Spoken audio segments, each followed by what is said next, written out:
بسم اللہ الرحمن الرحیم۔ السلام علیکم ناظرین، جاوید ٹی وی پر سبھی دیکھنے اور سننے والوں کو خوش آمدید۔ تو ناظرین، راجپوت قوم بر صغیر کی تاریخ میں اپنا ایک الگ ہی مقام اور مرتبہ رکھتی ہے۔ کئی سو سال تک ہندوستان پر حکومت کرنے والے راجپوت قوم کی تاریخ بہت ہی دلچسپ اور نہایت سنسنی خیز بھی ہے۔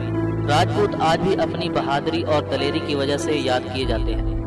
تو آج کی اس ویڈیو میں آپ کو راجپوتوں کا مختصر سا تعارف بیان کروں گا کہ راجپوت کون تھے اور یہ کہاں سے آئے تھے۔ تو ہمارے ساتھ رہیے گا اور ویڈیو کو آخر تک مکمل دیکھیے گا۔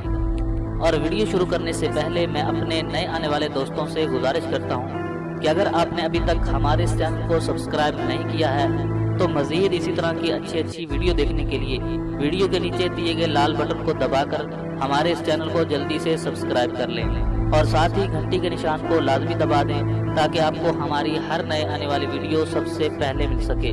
تو چلیے ویڈیو شروع کرتے ہیں۔ تو ناظرین، راجپوت اپنا سلسلہ نسب دیو مالائی شخصیات سے جوڑتے ہیں اور یہی وجہ ہے کہ ان کی ابتدا اور اصلیت کے بارے میں بہت سارے نظریات قائم کیے گئے ہیں۔ بعض مورخین نے لکھا ہے کہ ان کا شجرہ نسب ان کے قدیم نام اور بہت سے حالات اور طور طریقے چین، تاتار، مغل، جٹ اور صدیوں سے بہت زیادہ ملتے جلتے ہیں۔ تو اس لحاظ سے وہ اندازہ لگاتے ہیں کہ راجپوت اور ذکر شدہ اقوام ایک ہی نسل سے تعلق رکھتے ہیں۔ ابتدا میں ان کو چتری اور بعد میں کشتری کہا جاتا تھا۔ یہی کشتری راجہ بنتے تھے اور ان کی اولاد کو راجپوت یعنی راجاؤں کی اولاد کہا جاتا تھا۔ پنڈت گری، شتگر اور دیگر ہندی مورخین کا نظریہ یہ ہے کہ راجپوت قوم چتری یا کشتری حکمرانوں کی اولادیں ہیں۔ راجپوتوں کا سب سے بڑا دیوتا سورج تھا۔ وہ اس کی پوجا کیا کرتے تھے اور اس کو راضی رکھنے کی کوشش کرتے تھے اور اس کے نام پر گھوڑے کی قربانی کرتے تھے۔ اسی کے نام پر لڑتے اور جان دیتے تھے۔ اور محققین کا خیال یہ ہے کہ راجپوت ستن یاسکا قوم سے ہیں جو سن عیسوی کے ابتدائی 500 سال میں بڑی کثرت سے شمال مغربی ہند آ کر آباد ہوئے۔ جب بدھ مذہب کے زیر اثر ہندوؤں میں جنگی روح ختم ہو گئی تو راجپوتوں نے موقع پا کر ملک کے مختلف حصوں پر اپنی حکومتیں قائم کر لی۔ 7ویں صدی عیسوی سے لے کر 12ویں صدی عیسوی تک کے زمانے کو راجپوتوں کا دور کہا جاتا ہے۔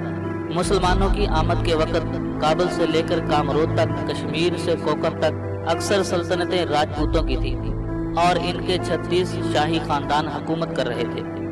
شمالی بر صغیر میں راجپوتوں کی ریاستیں دہلی، اجمیر، کنوج، گندھار اور گجرات میں قائم ہوئیں۔ اور ناظرین، دہلی اور اجمیر کی ریاست کا بانی اگرچہ آنت پال تھا لیکن پرتھوی راج کو سب سے زیادہ شہرت ملی۔ کنوج میں مختلف راجپوت خاندانوں نے حکومت کی۔ گندھار کی ریاست کے حکمرانوں میں جے پال اور آنت پال زیادہ مشہور ہوئے۔ جے چند راٹھور نے بھی کافی نام پیدا کیا۔ گجرات، بندل کنڈ اور بنگال میں مختلف خاندانوں کی حکومت تھی۔ راجپوت ہندوستان پر تقریباً 8 سے 13ویں صدی عیسوی تک حکمران تھے اور اصلاً تقریباً سارے ہی ہندو تھے۔ راجپوتوں کا اسلام قبول کرنا عموماً قادریہ اور چشتیہ صوفی بزرگوں کے ہاتھ ہوا اور یہ بھی ممکن ہے کہ کچھ کا قبول اسلام سیاسی محرکات پر مبنی تھا کیونکہ دہلی سلطنت اور مغلوں نے اسلام کی قبولیت کی حمایت کی۔ مذہبی تبدیلی کا یہ عمل برطانوی ہند کی 19ویں صدی میں بھی جاری رہا۔ سر جان وائسرائے کے دور میں رائے گڑھ ریاست کا حکمران کھل کے اسلام کی جانب مائل ہونے لگا اور جس کی وجہ سے ان کو شدید مخالفت کا سامنا کرنا پڑا اور نوبت یہاں تک پہنچی کہ اس نے تخت شاہی چھوڑنے کا فیصلہ کر لیا تاکہ وہ اپنے اس نئے عقیدے پر قائم رہ سکے۔ اور 1 سال گزر جانے کے بعد اس راجپوت حکمران نے اپنے بیٹوں سمیت کھلم کھلا مسلمان ہونے کا اعلان کر دیا۔ اس دور کے قریب میں مغربی اتر پردیش کے راجپوتوں نے بھی اسلام قبول کر لیا۔ 1931 کی برطانوی ہند کی مردم شماری ایک باوثوق ذریعہ معلومات ہے کہ جس سے راجپوت آبادی کی تقسیم کی صحیح معلومات کا اندازہ ہوتا ہے۔ تو اس کی روح سے 10.7 ملین لوگ خود کو راجپوت قرار دیتے ہیں کہ جن میں سے 8.6 ملین ہندو، 2.1 ملین مسلمان اور 50,000 سکھ تھے۔ راجپوت آج بھی اپنی بہادری کی وجہ سے یاد کیے جاتے ہیں۔ ان کی شجاعت اور دلیری آج بھی مشہور ہے۔ راجپوت اپنی بات کے پکے، تیر اندازی کے ماہر اور اعلیٰ قسم کے شاہ سوار تھے۔